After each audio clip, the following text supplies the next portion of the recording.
Welcome everybody to the very first of what is to be many layout updates for my brand new layout here. I'm super excited to be able to bring this video series to you guys. I'm hoping to go further into this layout than I've been able to with my past two by far.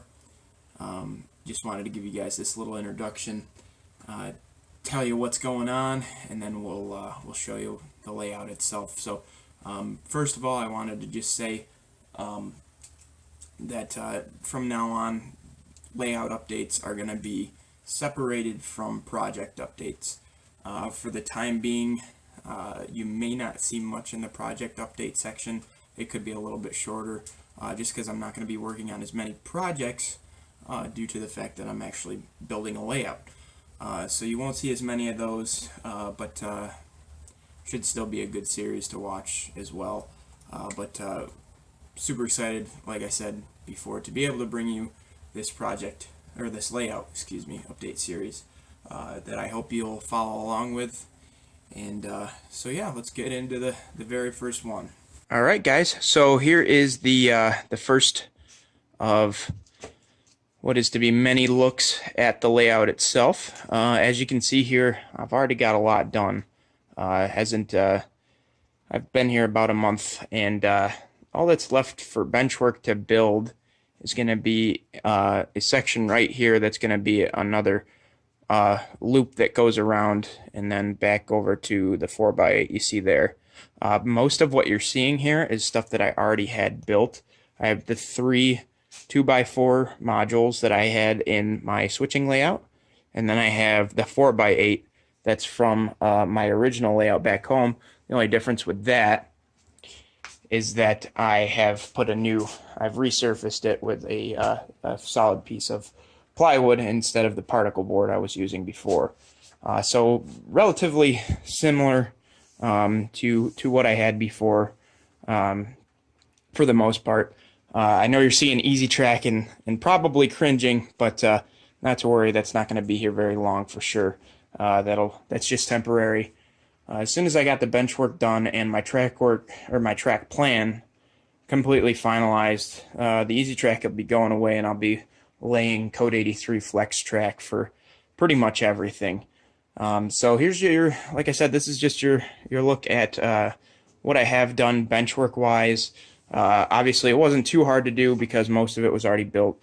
The only thing that is new is this 1x4 section that I just built the other day right over my workbench here. So that's the only brand new section.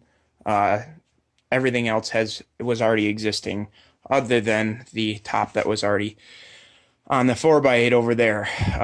So the great thing about having this 4x8 in the position that it's in is that rather than being tucked away from in a wall where I'd have to reach all the way across, now I have it so that I can literally just walk right around, not have to worry about it and everything. I just got a little circle of track set up because I was getting the itch to run some trains. So I set that up just to be able to play with that. So anyway, here's a look, like I said, at what I have done. I still have to build that one section over here, and then bench work will be completed. I just have to get it screwed together, make sure it's all level and everything. Still not sure if I'm going to do foam or not. I'm not sure I really want to, just because I'm not sure it's worth it. But anyway, guys, stay tuned, and we'll get right into the track plan itself. I'll show you guys what's going on with that. All right, guys, so here's your first look at the new layout plan here.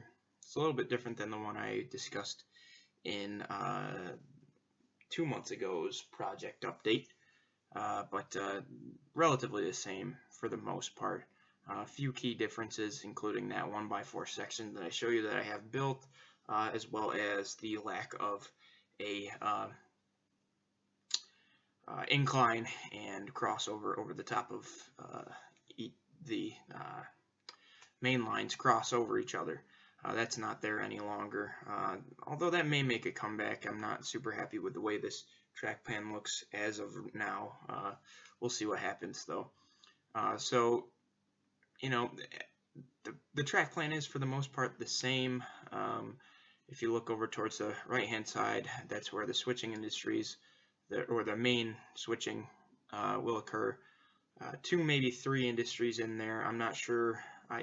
In order to have that bottom industry there, I have to have clearance in order to back in cars and back out.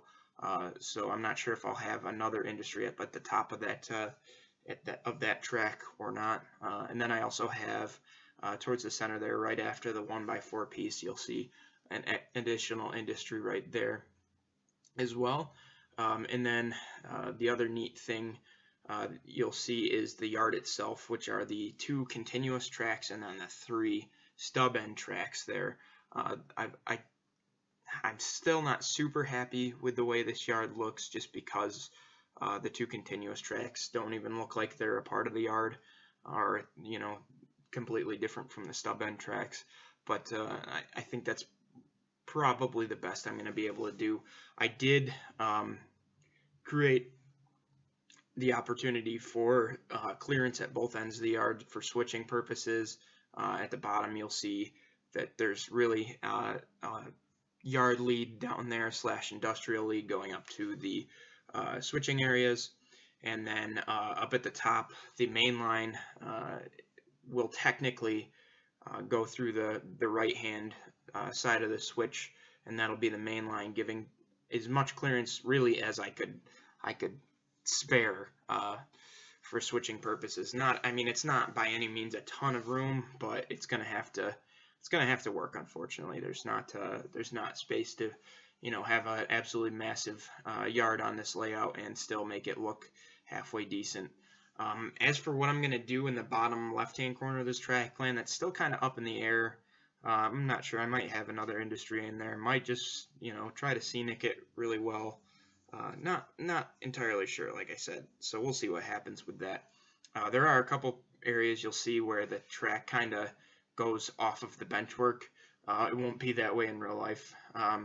Either I'll change the track plan so that it's on the bench work, or I'm going to build a couple of different like triangle pieces that'll fit right into the corner so that there's still bench work underneath the track. So that's not anything to worry about.